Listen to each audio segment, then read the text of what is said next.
Alright YouTube, so the past two videos we've done have been about movies. We talked about J.K. Rowling and the Harry Potter series, and then we talked about the, of course, Cloverfield Paradox review. So I thought we'd talk about another movie series, one of my favorite movie series of all, 28 Days Later.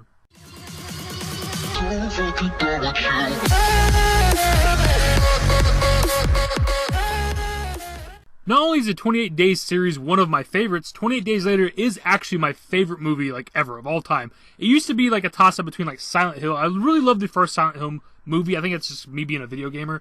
But inevitably, down the line, after watching it so many times, I came around to the concept that 28 Days Later is my favorite movie ever. This lighting situation is pissing me off, dude. Our first webcam video back, when I talked about the SoundCloud rappers, the lighting was great. I don't know what I fucking did, but it's angering me. But yeah, I'm really just into, like, zombie movies in general, and yes, 28 Days, that series is a zombie series. They're not your traditional zombies, they're not even really zombies at all, but the way the movies are laid out, the way that they act and the things that they do, they are technically zombies. It's a rage virus, but all the same. Actually, when you think about it, they're scarier than zombies because they're fast, they're just like normal humans, they can run really, really quick, and their only goal is to really spread the virus. Like, they'll kill things here and there, but generally, they bite somebody and move on, and that person turns within like 10 to 20 seconds. They turn super fucking fast, so like the only goal of the virus is to spread more and more, and it's kind of a cool concept. And the first movie in the series came out in 2002, and I know it wasn't that long ago, really, when you think about it, but it still holds up very, very well. It's literally like the perfect zombie movie. It's like rated up there, probably the best of them all. I can't think of a zombie movie, other than like iconic ones like George Romero's, like, you know, original Night of the Living Dead, you know, whatever the case. The iconic movies, yeah, they might be rated higher, but generally speaking, 28 Days Later is usually the best. I mean, they shot this movie on a pretty damn low budget. $8 million is a lot of money, but when you're talking about making a movie, that's not really a lot of money. And they did a lot of cool things. They shut down some major locations in London. Me being an American, you know, I don't really know what locations are, you know, that important or major in London. And when you watch, like, the movie with, like, on the DVD with audio commentary, they talk about it, and they shut down some major locations to shoot this movie to clear out the cars and people and put debris everywhere and shit like that. And it's just kind of cool what they did with such a low budget. Now, the sequel, 28 Weeks Later, was good. It just wasn't near as good. It did make me fall in love with Jeremy Renner as an actor. His character in that movie was just fucking awesome. But Jeremy Renner is in Mission Impossible like 4 and 5, potentially 6. I don't remember what happened to his character in 5. And, of course, he plays Hawkeye in The Avengers. And 28 Days Later had Cillian Murphy, who's gone on to do pretty great things. He was our main character in the first movie. He's gone on to be in Inception. He was in Dark Knight. He's on Peaky Blinders, which is a pretty popular Netflix show. He was in another Danny Boyle film called Sunshine, which itself had Chris Evans in it, who is also another Avenger. But again, the movie is great in its own right. I probably watched it just as many times as I've watched 28 Days Later. It's just not as good, and part of that was it didn't have the same director. Danny Boyle directed the first 28 Days Later, and he had a hand in 28 Weeks Later, but it was directed by somebody else. That being said, however, 28 Weeks Later does have one of my favorite openings to a movie ever. It opens up on a family that's kind of like hunkered down in a cabin, you know, no lights or anything like that because they don't want to attract any of these zombie things. A kid comes up, you know, out of nowhere, beating on the door. They let him in, but little do they know he's being followed by these rage zombies or whatever, and they inevitably break into the house, and everybody's trying to flee. Some people are getting killed, and one of the main characters, Dawn, who's played by Robert Carlyle, who's another famous British actor, ends up abandoning his wife whenever these zombies have her pinned down in a room. He hops out the window and leaves. And it's just one of those things, it's like, you don't know what you're going to do in that situation. You think that, like, if you're in a survival situation and these things are trying to kill your wife or your husband, that you'd probably stay behind and try to help them and save their life. But in reality, a lot of us would probably fucking run if you see these, like, flesh-eating zombie things running at us. And that's like the concept of it, because it'd be very typical for everybody to die, but he escapes. Leave him! I see him! Leave him!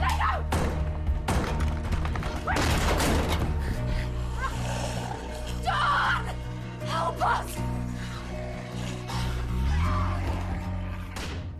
And I gotta be honest, I think in that situation, I'd probably run too. What sense is there in every single person dying? There's like 20 or 30 of these things. You can't fight them. You get one little like drop of blood or spit or anything in your mouth, your eye, in an open wound or something like that, and you're fucking turned in like 10 to 20 seconds. So what sense is there in everybody dying? One of y'all could at least live.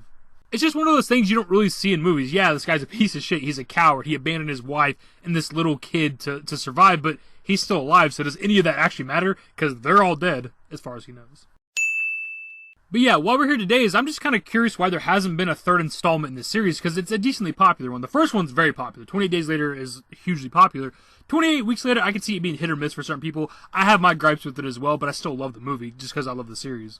And I mean, I don't know exactly what the ratings were for both of them, but they both made money. The first one had an $8 million budget, but it made $84 million. And the second one had like a $15 million budget, and it made $64 million. So it didn't make as much money, but that's still like 4 times over their budget for the movie. So I don't know how much they expected to make. Maybe they thought they'd make more than the first one made, but obviously they didn't. But it still made good money, and the name, the franchise itself, would sell a third one. It's been over a decade.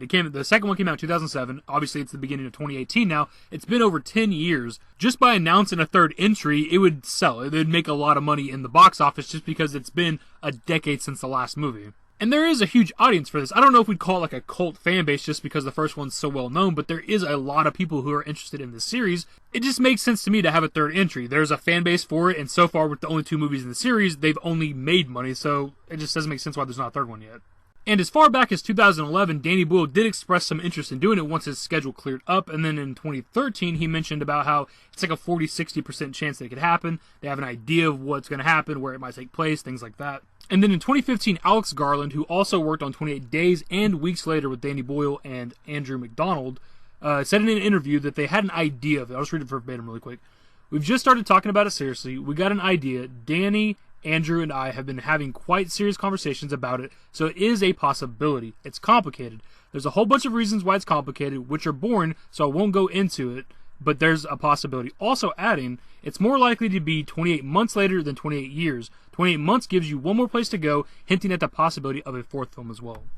So yeah, 3 of the dudes that actually worked on the first and second movie have an idea and a concept for the third movie, and that was over 3 years ago. That was January of 2015, and obviously we're in February now of 2018, so it's been over 3 years, and it kind of makes me wonder if they're not actually working on it, because it just doesn't make any sense. They have ideas and concepts for the movies, the fan base is there, both movies have made money, so the third one would probably make money as well, so just like, there's really no reason not to do the third movie. And ever since Walking Dead blew up in 2010, the zombie genre has just been kind of like saturized. There's just too much zombies. I love The Walking Dead. I have a Walking Dead poster hanging up behind me, obviously. I love that series. The show's fine to me. But there's been a lot of like zombie shows like Z Nation. Don't care for it. There's been a lot of zombie movies that are just kind of, they're not good. And I think a third installment in the series would hype up a lot of zombie fans just because we know that it's going to be good quality. Danny Boyle just makes good movies. As a director, he's just amazing. He's probably my favorite director. I never really thought of like, who is your favorite director, David? But if I had to choose one, it'd probably be Danny Boyle just because everything I've seen by him, I love. As for what they could do with the third installment, I think the best thing would be to bring Cillian Murphy back and revitalize his role as Jim. Maybe bring back Naomi Harris to be Selena, and then the chick that played Hannah could come back as well, maybe. Nobody really cares about her, but she could. And they could just follow those characters, 28 months after the events after the virus outbreak started. Because they all lived by the end of the first movie, spoiler warning. And I think that's what kind of hurt 28 Weeks Later. We knew we were getting a 28 Days Later sequel, but it literally had nothing to do with the first movie, other than the fact that the virus was in there. And if they were to finally announce a third installment in the series, and it's bringing back the characters who survived from the first movie, they would absolutely make money in theaters. There's no damn way they wouldn't. There was also a series of comic books about 28 Days Later, in case you guys didn't know. They were issued between like 2009 and 2011, and they followed the character of Selena, which was the female that survived in the first movie, and it's like the gap between 28 Days Later and 28 Weeks Later, and like what she did in between that gap. That's another concept for a movie if they wanted to. It's not what I'd necessarily want, but I'd watch it anyway. It all just kind of depends on what Danny Boyle, Andrew McDonald, and Alex Garland consider the canon ending of 28 Days Later, because the initial ending of that movie has Jim's character dying. You can see the alternate ending on YouTube. I'll try to link it below.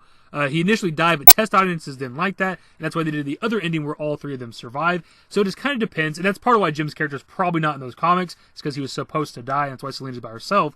So maybe it just kind of depends on what they consider the actual ending. And then, of course, they could take the route that 28 Weeks Later did and just do an entirely new story with new characters, new location, and everything like that. And I'd be fine with it. I'd be okay with that. I'd prefer them to kind of bring back some of the original characters and see what's going on with them. But I'll take anything at this point. I just want the damn movie. I just want 28 months later. Now, my hopes that they are working on this movie in secret and just not telling anybody about it, and I doubt we're really going to get any info for a while if there even is a movie at all, but if there is something ever, I will definitely make like a follow-up video. I'll let you guys know as soon as we have anything on this movie, if it exists at all. So you know how it goes. Let me know your thoughts, guys. Do you like the 28 Days series? Did you like the first one or the second one? Did you like both? Like none of them? Which one's your favorite? Would you like to see it 28 months later? I'm okay with the 28 years later. That concept sounds kind of crazy because 28 years is a long fucking time. I haven't even been alive for 28 years now, so it's kind of crazy to think that they would potentially do a 4th movie that's that far into the future. Hopefully you guys enjoyed the video, and if you did, give it a thumbs up. Subscribe to the channel if you guys are new. Turn on notifications. Follow me on Twitter at @TheDashingDavid. Links to my social networks are in the description and in the outro. Later, guys.